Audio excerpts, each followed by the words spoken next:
আলহামদুলিল্লাহি রাব্বিল আলামিন ওয়াসসালাতু ওয়াসসালামু আলা সাইয়্যিদিল আমবিয়াই ওয়াল মুরসালিন আম্মা বা'দ ফাআউযু বিল্লাহি মিনাশ শাইতানির রাজীম বিসমিল্লাহির রহমানির রহিম আসসালাতু ওয়াসসালামু আলাইকা ইয়া রাসূলুল্লাহ আসসালাতু ওয়াসসালামু আলাইকা ইয়া হাবিবাল্লাহ আসসালাতু ওয়াসসালামু আলাইকা ইয়া নবিয়াল্লাহ ওয়া আলা আলিকা ওয়া আসহাবিকা ইয়া নূরাল্লাহ।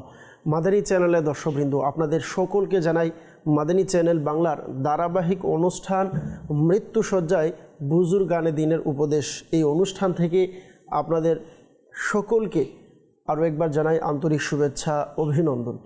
দর্শকবৃন্দ, আজ আমরা এই অনুষ্ঠানে আমাদের প্রত্যেকের, বিশেষ করে আমাদের বাংলাদেশে যারা আমরা রয়েছি, ভারত উপমহাদেশের আমরা যারা রয়েছি, যার ওসিলায় আলহামদুলিল্লাহ, যার দাওয়াতের বরকতে আমাদের এদিকে ইসলামের নূর ছড়িয়ে পড়েছেন, খাজা মুঈনুদ্দিন চিশতি রহমাতুল্লাহ তাআলা আলাইহি অনেক বড় মহান আল্লাহর ওলি ছিলেন এবং আধ্যাত্মিকতার জগতে অনেক বড় একজন আল্লাহর ওলি ছিলেন, সুফি ছিলেন, মানুষের সেবায় নিয়োজিত ছিলেন, যার কারণে এনার নাম হয়েছিলেন খাজা।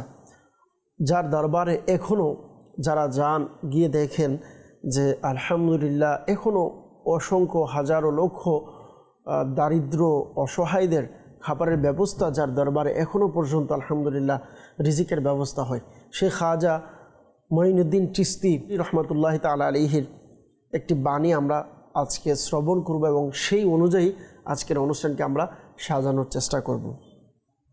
আসুন প্রথম সেগমেন্ট আমরা দুরূদ শরীফের ফজিলত শ্রবণ করি। দুরূদ শরীফের ফজিলতের ব্যাপারে হুজুরে নূর সাল্লাল্লাহু আলাইহি ওয়াসাল্লামের অসংখ্য হাদিসে মুবারকা রয়েছে। যারা দুরূদ শরীফ পাঠ করবে এই ব্যাপারে কি ফজিলত আছে, কি বরকত আছে। আবার অন্যান্য হাদিসে মুবারকের মধ্যে আল্লাহ রাসূল সাল্লাল্লাহু আলাইহি ওয়াসাল্লাম উৎসাহ দিয়েছেন।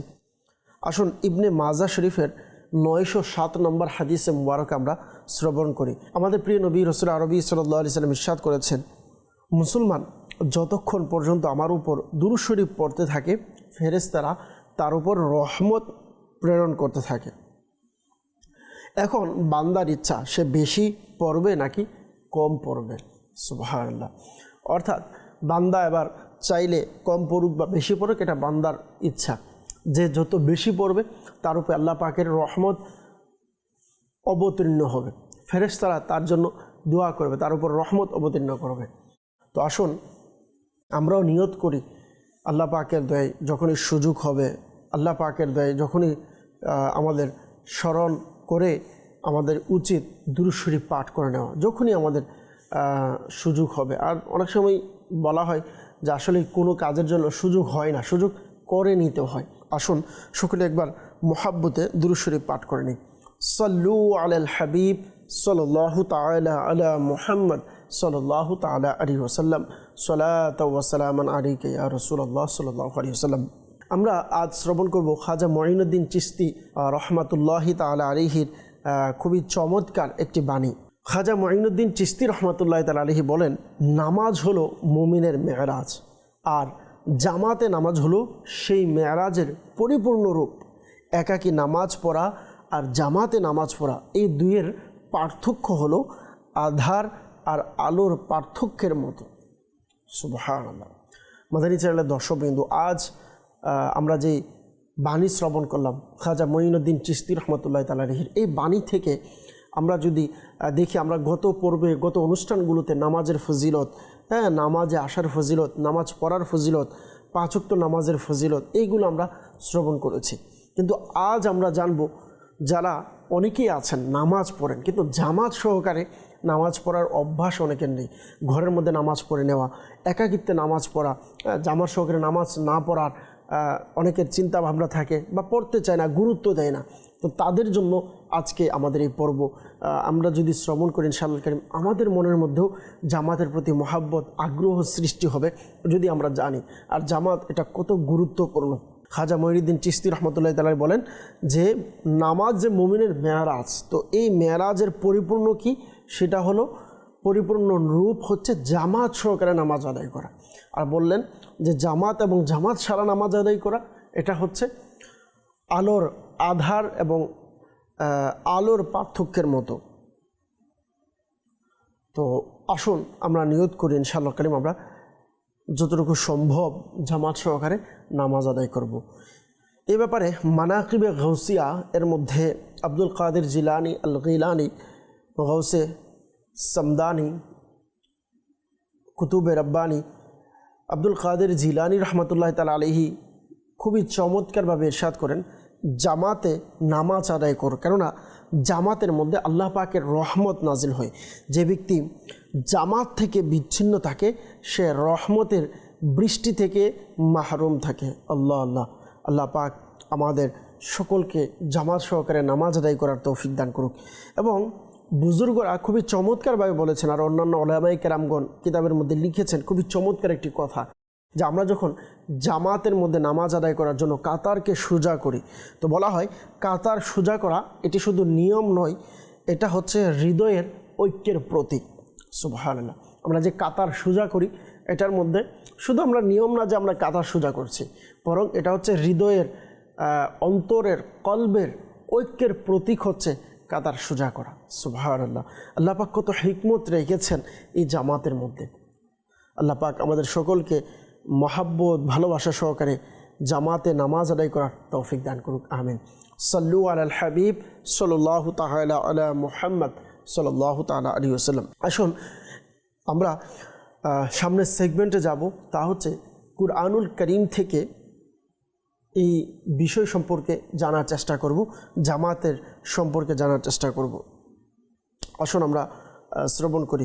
মহান আল্লাহ পাক সূরা নিসা এর 102 নং আয়াত মুবারাকার মধ্যে ইরশাদ করেন, আউযু বিল্লাহি মিনাশ শাইতানির রাজীম, বিসমিল্লাহির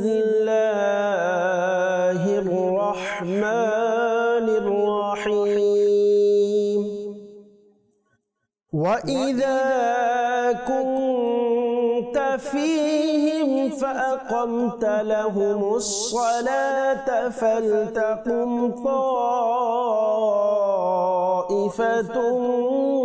منهم معك। অর্থাৎ যখন আপনি তাদের মধ্যে থাকেন এবং তাদের নামাজ পড়ান, তখন তাদের একদল যেন আপনার সাথে দাঁড়ায়। সুবহানাল্লাহ, আল্লাহু আকবার।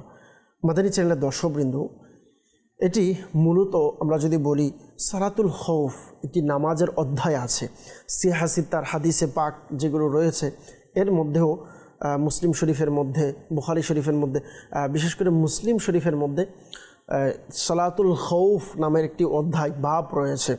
সালাতুল খৌফ মানে কি? পুরো একটা অধ্যায়।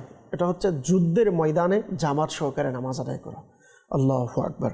মানে কেমন গুরুত্ব জামাতের। একটা হচ্ছে নামাজ, পাশাপাশি হচ্ছে জামাত। মানে যুদ্ধের ময়দান যেখানে শত্রুরা আক্রমণ করার খৌফ থাকে, শত্রুরা আক্রমণ করবে, হয়তো বাহ্যিকভাবে দেখা গেলে শত্রুরা যখন আক্রমণ করবে, স্বাভাবিক ইসলাম হয়তো বাহ্যিকভাবে দেখা যাবে যে মুসলমানরা হেরে যাবে, কিন্তু ওই মুহূর্তেও ইসলাম আমাদেরকে, আল্লাহ পাক বান্দাকে, শরীয়ত আমাদেরকে জামাত ছাড়ার নির্দেশ দেয় নাই। ওই মুহূর্তেও জামাত সহকারে নামাজ পড়ার নির্দেশ দিয়েছেন। কিভাবে? বলা হয় যে সালাতুল খৌফের একটা পদ্ধতি সহজভাবে যদি আমরা বুঝতে চাই, যেহেতু এটার পরিপূর্ণ একটা অধ্যায়, বিশাল আলোচনা আছে, শুধু এতটুকু আমরা বুঝি। বলা হয় যে জামাত এভাবে যেন পড়া হয় যুদ্ধের ময়দানে হলেও, যেই যুদ্ধের যারা অংশগ্রহণকারী আছে তাদের মধ্যে দুইটা দল হবে। একটা দল পাহারা দিবে শত্রুপক্ষকে, আরেক দল জামাতে নামাজ আদায় করবে। এক পক্ষ যখন শেষ হয়ে সালাম ফিরাবে, অর্থাৎ তাদের নামাজ যেভাবে সালাতুল খৌফের পদ্ধতি আছে সেইভাবে নামাজ পড়ে তারা গিয়ে শত্রুর সামনে দাঁড়াবে এবং অপর পক্ষ এসে আবার জামাতে দাঁড়াবে। এটার পরিপূর্ণ একটি পদ্ধতি, পরিপূর্ণ সিস্টেম রয়েছে, মাসআলা রয়েছে। যেহেতু আমাদের অনুষ্ঠান আমরা নসিহত নিয়ে আলোচনা করছি, তো যেহেতু এটা মাসআলার বিষয় আছে, আমরা ওইদিকে যাচ্ছি না। তো বলার উদ্দেশ্য হচ্ছে যে আল্লাহ পাক রব্বুল আলামিন যুদ্ধের মতো ময়দানে মানুষ মারা যেতে পারে, মুসলমান ওই জায়গাতে ফেল হয়ে যেতে পারে, ওই জায়গাতে পরাজিত হতে পারে। ওই মুহূর্তেও ইসলাম আমাদেরকে শিক্ষা দেয় আমরা যেন জামাত কায়েম রাখি, জামাত সহকারে নামাজ আদায় করে। সুবহানাল্লাহ। আর এটাই বললেন যে যখন আপনি তাদের মধ্যে থাকেন এবং তাদের নামাজ পড়ান তখন তাদের একদল যেন আপনার সাথে দাঁড়ায়। সুবহানাল্লাহ, আল্লাহু আকবার। তো মাদানী চ্যানেলের দর্শকবৃন্দ, কত চমৎকার শিক্ষা আমাদেরকে কোরআন দিয়েছেন। এর পাশাপাশি যদি আমরা দেখি সূরা তাওবা এর 18 নং আয়াতে মুবারকার মধ্যে আল্লাহ পাক রব্বুল আলামিন মসজিদকে তামির করার ব্যাপারে, মসজিদ আবাদ করার ব্যাপারে বলেছেন। আর মসজিদ আবাদ করার একটা মানে এটা যে মসজিদে জামাত যেন কায়েম হয়, যে মসজিদ যত বেশি জামাত এর মধ্যে মানুষ হবে ওই মসজিদের রৌনক বাড়বে, ওই মসজিদ তত বেশি আবাদ হবে, এলাকার মানুষ যত বেশি আসবে ওই মসজিদে তত বেশি রৌনক বেড়ে যাবে। তো আল্লাহ পাক মুসলমানদেরকে উৎসাহিত করেছেন, মুসলমানদেরকে নির্দেশ দিয়েছেন মসজিদকে যেন আবাদ রাখা হয়। আমরা তো শুধুমাত্র মনে করি মসজিদ আবাদ মানে হলো বর্তমানে আমরা যেটা দেখি অনেকের যে টাইলস করা, মসজিদের মধ্যে এসি, মসজিদের মধ্যে খুব চমৎকার ডিজাইন সব কিছু করা। হ্যাঁ, এগুলো না করার জন্য বলা হচ্ছে না, এগুলো অবশ্যই করতে হবে, যেহেতু আল্লাহ পাকের ঘর। আমরা আমাদের ইবাদতের জায়গাকে, আমাদের মসজিদকে, বাইতুল্লাহ আল্লাহ পাকের ঘরকে অবশ্যই আমরা সাজাবো চমৎকারভাবে, সুন্দরভাবে। কিন্তু এখানে সাজানোর পাশাপাশি আমাদের তো উচিত যেন আমরা এই মসজিদকে আবাদ রাখি। আবাদ মানে ইবাদতের মাধ্যমে, রিয়াজতের মাধ্যমে, জামাতে অধিক হারে মানুষ হয়ে যেন আমরা এই মসজিদের জামাত আদায় করি। তো আল্লাহ পাক রব্বুল আলামিন আমাদেরকে এভাবে নির্দেশ দিয়েছেন। তো আসুন না আমরাও এইভাবে নিজেকে তৈরি করি নামাজের জন্য, জামাতের জন্য। সূরা তাওবা এর 18 নং আয়াতে মুবারকার মধ্যে মহান আল্লাহ পাক রব্বুল আলামিন নির্দেশ দিয়েছেন। আসুন আমরা শ্রবণ করি। বিসমিল্লাহির রহমানির রহিম। ইন্নামা ইয়া'মুরু মাসাজিদাল্লাহি মান আমানা বিল্লাহি ওয়াল ইয়াউমিল আখির। من آمن بالله واليوم الآخر وأقام الصلاة। অর্থাৎ আল্লাহর মসজিদ কেবল তারাই আবাদ করে যারা আল্লাহ ও পরকালের ঈমান রাখে এবং নামাজ কায়েম করে। সুবহানাল্লাহ। মাদানী চ্যানেলের দর্শকবৃন্দু, এই আয়াতে মুবারাকার মধ্যেও আল্লাহ পাক রব্বুল আলামিন বললেন যে আল্লাহর মসজিদ কারা আবাদ রাখবে? যারা আখিরাতের উপর ঈমান রাখে এবং নামাজকে যারা কায়েম করবে তাদের ব্যাপারে বলা হয়েছে। তো আমরা কেনই বা নামাজ এর প্রতি যত্নবান হব না? কেনই বা আমরা নামাজের প্রতি খেয়াল রাখবো না? আসুন আমরা জামাত সহকারে নামাজ আদায় করার নিয়ত করি। ইনশাআল্লাহ কারীম আমরা যতদিন বেঁচে থাকবো আমাদের উপরে ইসলাম যতক্ষণ পর্যন্ত জামাতকে আবশ্যক করেছে আমরা অবশ্যই জামাত সহকারে নামাজ আদায় করার চেষ্টা করব। আসুন আরেকটি আয়াতে মুবারকা শ্রবণ করি এবং সেই আলোকে আজকে আমরা আলোচনা সংক্ষিপ্তভাবে শ্রবণ করে শেষ করব আজকের অনুষ্ঠান। আল্লাহ পাক রব্বুল আলামিন সূরা বাকারা এর 43 নং আয়াতে মুবারকার মধ্যে ইরশাদ করেছেন, ওয়া আকিমুস সালাতা ওয়া আতুজ যাকাতা ওয়ারকাউ মা'আর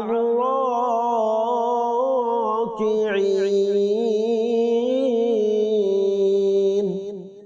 অর্থাৎ আর নামাজ কায়েম রাখো এবং যাকাত প্রদান করো এবং যারা রুকু করে তাদের সাথে রুকু করো। সুবহানাল্লাহ। প্রিয় ইসলামীরা, আমরা যেই সূরা বাকারার 43 নং আয়াত শ্রবণ করার সৌভাগ্য অর্জন করেছি, এই পবিত্র আয়াতের মধ্যে আল্লাহ পাক বনি ইসরাইলকে সম্বোধন করেছে এবং এই পূর্বের আয়াতে তাদেরকে ঈমান কবুল করার নির্দেশ দেওয়া হয়েছিল। এখানে তাদেরকে 3টি নেক আমলের হুকুম দেওয়া হয়েছে, নির্দেশ দেওয়া হয়েছে 3টি। প্রথমত কি? প্রথম হুকুম হচ্ছে ওয়া আকিমুস সালাহ, আর নামাজ কায়েম রাখো। দ্বিতীয় কি? ওয়া আতুজ যাকাহ, এবং যাকাত প্রদান করো। তৃতীয় হুকুম হচ্ছে ওয়ারকাউ মা'আর রাকিঈন, আর রুকুকারীদের সাথে রুকু করো। হাকিমুল উম্মত মুফতি আহমদ ইয়ার খান নঈমী রহমতুল্লাহ তাআলা আলাইহি এই স্থানে খুবই ঈমান উদ্দীপককারী একটি কথা লিখেছেন খুবই চমৎকারভাবে। তিনি বলেন, যারা বনি ইসরায়েলের যুগের ওলামায়ে কেরাম ছিল তারা 3টি রোগের শিকার হতো, তাদের মধ্যে 3টি রোগ থাকতো। আর এই রোগগুলো হচ্ছে মূলত আমরা যদি দেখি যেটাকে বলা হয় আত্মিক ব্যাধি, বাতিনি বিমারি। এই আত্মিক ব্যাধিতে আমরাও কিন্তু আছি। আসুন আমরা তাদের এই 3টি রোগের সাথে আমাদেরকেও মিলাই। প্রথম নাম্বার, তাদের যে একটা রোগ ছিল আত্মগৌরব। তাদের মধ্যে আত্মগৌরব ছিল। কেমন? যেমনটি আল্লাহ পাক কুরআনুল কারীমেও অনেক জায়গাতে তাদের এই কথা বলেছেন যে তারা নিজেকে আল্লাহ পাকের বন্ধু বানিয়েছিল। তারা নিজেকে আল্লাহ পাকের বন্ধু নিজেকে দাবি করত যে আমরা আল্লাহ পাকের বন্ধু। তারা এটা মনে করত যে আমরা জাহান্নামে যাব না, যদিও গিয়ে থাকি তবে কিছুদিন থাকব ইত্যাদি, এমন ভ্রান্তি কিছু তাদের বিশ্বাস ছিল। এবং এটা হলো ওই সব লোকদের আত্মগৌরব ছিল যেটা তাদের ঈমান আনয়ন করা থেকে বিরত রেখেছিল। তাদের মধ্যে যে আমরা আল্লাহ পাকের বন্ধু, আল্লাহ পাক আমাদেরকে যেহেতু ইলম দিয়েছেন, আমরা আল্লাহ পাকের বন্ধু হয়েছি, তো আল্লাহ আমাদেরকে জাহান্নাম দিবে না। তো এরকম আত্মগৌরবের কারণে তারা আল্লাহ রসুল সাল্লাল্লাহু আলাইহি ওয়াসাল্লামের উপর ঈমান আনতে পারেনি। দ্বিতীয় নম্বর রোগ হলো সম্পদের লোভ। বনি ইসরায়েলের যারা উলামা আছে, উলামাদের কাছে দ্বিতীয় রোগ ছিল সম্পদের লোভ। অর্থাৎ ওইসব লোকেরা যেহেতু উপহার পেত, তারা মানুষ থেকে তোহফা পেত, উপহার পেত, এবং মানুষ তাদেরকে আলিম, জ্ঞানী, বুদ্ধিমান মনে করত এবং তাদের খেদমত করত। তৎকালীন অমুসলিম শাসকরা তাদের জন্য অনুদান নির্ধারণ করে রেখেছিল। ওই সময় যারা অমুসলিম শাসক ছিল তাদের জন্য অনুদান নির্ধারণ করেছিল। এইসব উপহার আর অনুদান বন্ধ হয়ে যাওয়ার ভয়ে এই জন্য তারা কালিমা পড়তো না। অর্থাৎ সম্পদের লোভ, যে আমরা যদি আবার ঈমান নিয়ে আসি, আমরা যদি ইসলামের মধ্যে চলে আসি, ও মুসলিমরা যে অনুদান দিত হয়তো আমরা এটা আর পাবো না। তো এই লোভের কারণে তারা ইসলামকে কবুল করে নাই। দ্বিতীয় নাম্বার তাদের রোগের পর তৃতীয় আরেকটি রোগ ছিল, সেটা হচ্ছে হিংসায় পতিত ছিল তারা। কেমন হিংসা?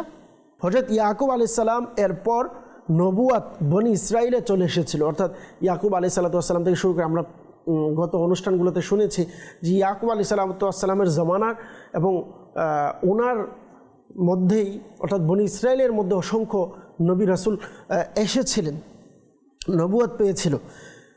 তো ওই সময়ের যেসব নবী তাশরিফ এনেছেন সব বনি ইসরায়েল থেকে এসেছিলেন। তো এখন যখন আখেরি নবী মুহাম্মদ আরবি সাল্লাল্লাহু আলাইহি ওয়াসাল্লাম হযরত ইসমাঈল আলাইহিস সালামের বংশ, তো ইসমাঈল আলাইহিস সালামের বংশ থেকে তাশরিফ আনলেন, তখন তাদের হিংসা হলো যে রসুল সাল্লাল্লাহু আলাইহি ওয়াসাল্লাম বনি ইসরায়েল কেন আসেনি? অর্থাৎ রসুল হয়েছে ঠিক আছে, আখেরি নবী বনি ইসরায়েল থেকে কেন হয়নি? যখন তাদের মধ্যে এমন আসলো যে এখন যখন আখিরি নবী হযরত ইসমাঈল আলাইহিস সালামের বংশে তাশরিফ আনলেন, তখন তাদের হিংসা হলো যে রাসূল সাল্লাল্লাহু আলাইহি সাল্লাম বনি ইসরায়েল থেকে কেন আসেনি। এই হিংসার আগুনে জ্বলে তারা কালিমা পড়া মাহবুবে খুদা সাল্লাল্লাহু আলাইহি সাল্লামের গোলামিতে আসা থেকে বিরত রইলেন। আল্লাহ আল্লাহ। মোট কথা এই 3টি বেদি ছিল বনি ইসরায়েলকে কালিমা পাঠ করতে এবং ইসলাম কবুল করতে বাধা দিয়েছিল। সুতরাং তাদের এই 3টি রোগের জন্য 3টি চিকিৎসা আল্লাহ পাক রব্বুল আলামিন প্রদান করলেন। নাম্বার 1, আর নামাজ কায়েম রাখো।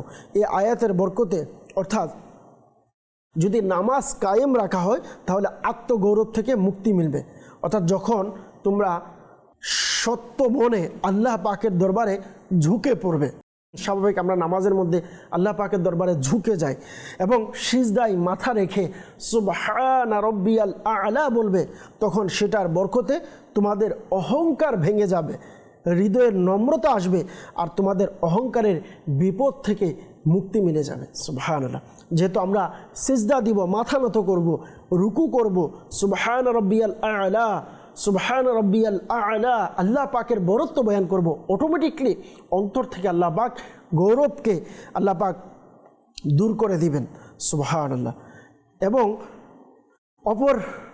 পরের শব্দে আল্লাহ তাআলা বললেন যে ওয়াআতুজ যাকাহ, আর যাকাত প্রদান করো। আর যখন এই সকল বিষয় আল্লাহ পাকের সন্তুষ্টির জন্য হবে, অটোমেটিকলি আল্লাহ পাক অন্তর থেকে সম্পদের লোভ আল্লাহ তাআলা বের করে দিবেন। এরপর আল্লাহ পাক রব্বুল আলামিন বললেন ওয়ারকাউ মা'আর রাকিঈন, এবং রুকুকারীদের সাথে রুকু করো, অর্থাৎ জামাত সহকারে নামাজ পড়ো। যখন তোমরা মসজিদে উপস্থিত হবে এবং মুসলমানদের সাথে মিলে কাতারে দাঁড়াবে, যখন দেখবে যে অর্থাৎ কেউ ধনী, কেউ গরিব, কেউ মালিক, কেউ চাকর, কেউ কর্মচারী, কেউ রাজা, আবার কেউ সাধারণ প্রজা, কেউ যুগের গাউস অথবা সাধারণ গুনাহগার যখন আল্লাহর সামনে উপস্থিত হয়ে গেল, তখন সকলেই এক কাতারে, কারোর জন্য কোনো আলাদা চেয়ার, আলাদা আসন, আলাদা জায়গা, আলাদা স্থান নির্ধারণ থাকবে না। যে আসবে সে প্রথম কাতারে দাঁড়াবে।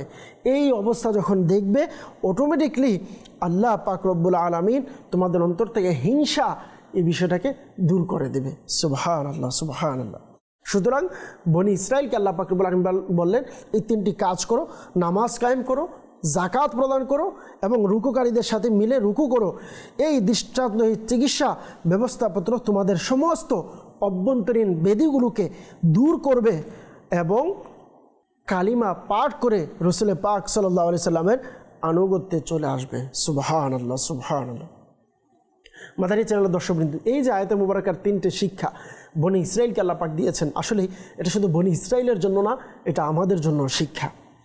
তো আসুন আমরা যেই জামাতের ব্যাপারে, যে নামাজের ব্যাপারে আল্লাহ পাক রব্বুল আলামিন আমাদেরকে শিক্ষা দিয়েছেন, উৎসাহিত দিয়েছেন, সেই জামাতের ব্যাপারে আমরা যত্নবান হই।